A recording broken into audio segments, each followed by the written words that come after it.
Der Auszug aus dem Paradies. Hans Glückstein. Wir wissen's aus der biblischen Geschichte, dass man die Eva einst erwischt, wie sie im Paradies rumgeschwänzelt, sich von me Baum en Appel gestrenzt, und dass der Adam von dere Gott den Appel kriegt und gefuttert hat. Wie dann der Engel, wie wir wissen, die zwei zum Paradies ausgeschmissen, da hat die Eva über Nacht sich schnell e Blätterkleid gemacht. Denn außerm Paradies war's kalt, kein Haus, kein Hof, bloß Wies und Wald. Doch unserem Adam war das wurscht. Der war ein ganz ufefrohener Bursch, der hat sich für ein Kleid bedankt. Dem hat ein Feigeblatt gelangt. Der Engel hat ne noch erlaubt, ehe sie in die Einöd gestaubt, dass jedes für die nächsten Tage dürft er im Rucksack tragen. Der Adam hat bei der Erklärung sich gesagt, das ist eine schöne Bescherung. Und weil er doch mal abgebaut, da hat er manches noch geklaut. E Provefläschel edle Weih, e Zigarr voll Sullescheu, e Rewerank, en Quetschesteh, en Mantelkern ganz winzig klei. Und in sichere Versteck 3 Frankendaler Krummbeersteck, 8 Blumenkohl und Weißkrautplänzchen, nicht gräser wie e Ratteschwänzchen, e Zigarr und e Tubaksblanz, 2 Hoppe und en Knackwurstkranz.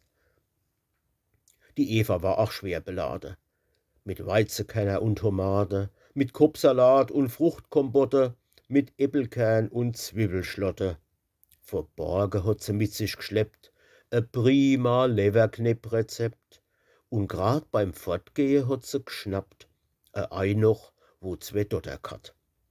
E Blindes hätt's natürlich gesehen, dass die mit gestohlenem Gut jetzt gehe.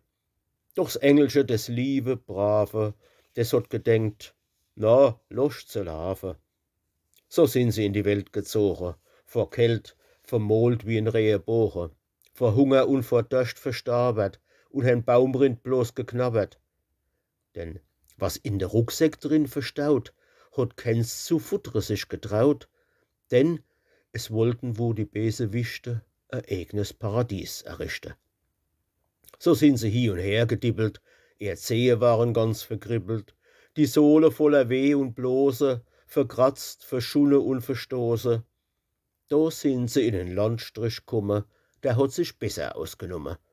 Da hat der Adam kurzerhand sich hingesetzt an der Waldesrand.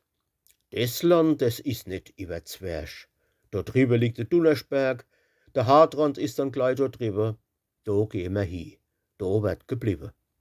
Und wie geplant, so is es kumme, mit dem, was er sich mitgenommen, da haben sie voll Fleiß und Pflicht e Paradies sich eingericht. Und sind bei Obst und Wäscht und Weih und bei Humor und Sonnenscheu, bei Lache und me bissel Knorre, 2 gute, echte Pelzerwoche.